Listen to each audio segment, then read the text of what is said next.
Ano mga karanasan ng iyong pagkabata ang nagpamulat sa iyo na magsumikap?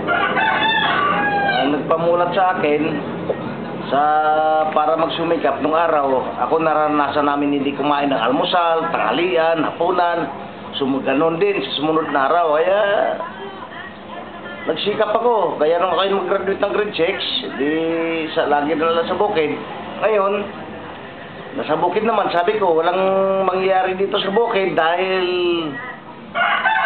pirmi lang lubog sa putik. Di napakahirap. Maghapon, pag umuulan, maghapon ka na sa tubigan, basa ang buong katawan, makati yung bulaklak ng damo na masakit ang ng kugon pag natapakan. Ngayon, nagsikap ako, sa palaran ako dito sa Maynila. Kaya nung nandito ako sa Maynila, sinikap kong matuto, magmaneho, magmekaniko, hanggang sa yun. Sa awa ng Diyos, ako'y nakapag-abroad. Ito sunod na tanong.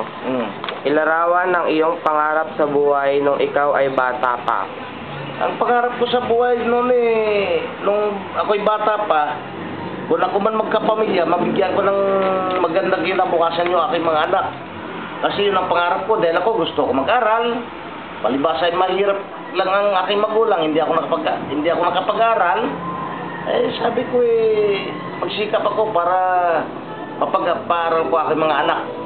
Ano ang mga hakbang na ginawa ninyo upang maisakatuparan ang inyong pangarap? Nagsikap ako ng matuto ng trabaho. Katulad nung unang-una ko na tutuhan, yung auto-electrician. Yung pagmamaniho muna. Sumunod, nung ako'y nasa Grace Park, ang sa akin ng incheck na nakikita kasi ng incheck na ako'y nagsisikap, sabi niya, kung gusto mo matuto ka ng electrical, pumasok ka sa akin. Walang sweldo. Pinapakain lang ako.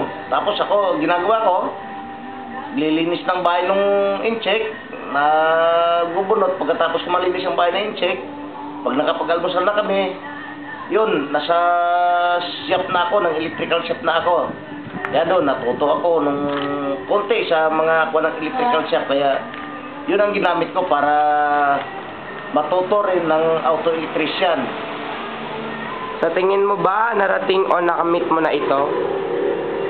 Sa tingin ko nakamit ko na dahil nabigyan ko naman ng magandang kinabukasan yung aking mga anak, pati sa aking mga apo na ibig ko sabihin hindi naman kami sumasala na sa pagkain. Nabibigyan na nakakasuot sila ng damit na gusto nila, nabibili nila ang mga bagay-bagay na gusto nila, bagamat hindi maganda ng bahay, may natitirahan kami at yan naman sarili na namin, hindi na kami umuupa. Ano po ang masabi ninyo sa estado ng inyong buhay ngayon? Para sa akin tama na, total, yun ang pinagkaloob sa akin ng Panginoon Diyos. Hindi na ako naghabol ng kung ano pang dapat kabulin na magpayaman.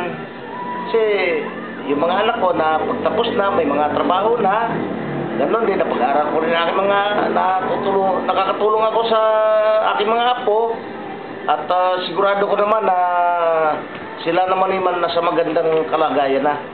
Ano ang inyong masasabi o mensahe para sa mga kabataang nakakaranas ng inyong napagdaanan? Magsikap. Unang-una, iwasan ng bisyo. Yung paninigarilyo, yung paglalasing, yung barkada, yung pagdodroga. Yun ang unang-una iwasan. Dapat pagsikap, pag-aral, kung may pinag-aaral, huwag yung puro bulakbol para sila may matutuhan. Hindi yung pag pinag-aaral ng magulang bulakbol at magdodroga ang inaatupag. Okay na